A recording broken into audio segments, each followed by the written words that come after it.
बीचवर गेलो आणि रात्रीचं तामिनी घाटातून येऊन सगळ्यांची अवस्था वाईट झाली। मागील व्हिडिओमध्ये पाहिलं की आम्ही मित्र ट्रिपवर निघालोय, तेही कोकणातील श्रीवर्धन बीचवर जायला टुरिस्ट गाड्यांकडून फी घेतली जाते, पण आमच्या समोरच्या गाडीत कोणतरी लोकलचे नेते होते, त्यांच्या गाडीच्या मागच्या स्टिकरवरून समजलं आणि माझ्या बरोबर कांड करणारे मित्र होते। जसं त्या गाडीला डायरेक्ट सोडलं तसं आमच्या गाडीतल्यांची डोकं चालायला लागली। आम्ही साहेबांसोबत आहेत असं सांगून फुकटमध्ये एंट्री मिळाली।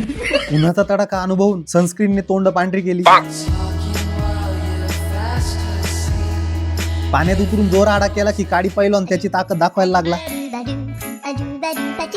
पाण्यातील राड्यानंतर फक्त जेवण दे असं सगळेजण म्हणत होते। जेवण झालं आणि आमची संध्याकाळची बीचवर सैर सुरू झाली। सूर्यास्ताच्या वेळी सगळीकडे सुंदरता पसरली गेली होती। आम्ही नुसतं इकडून तिकडे फोटो काढायला फिरत होतो। हा बघा रिअल आणि इंस्टाग्रामवर येणारा फोटो, मोठी तफावत असते। संध्याकाळ झालेली आणि आम्हाला परत पुण्याला निघायचं होतं, पण सगळेच इतके दमले होते का थोडा वेळ थांबू म्हणून निघायला पार रात्रीचा उशीर केला। शेवटी कसं तरी रात्रीचा सुनसान तामिनी घाट पार करून घरी पोहोचलो। मित्रांसोबत फिरायला जायची ट्रिप पूर्ण झाली आणि खूप साऱ्या आनंदाच्या आठवणी साठवून गेली।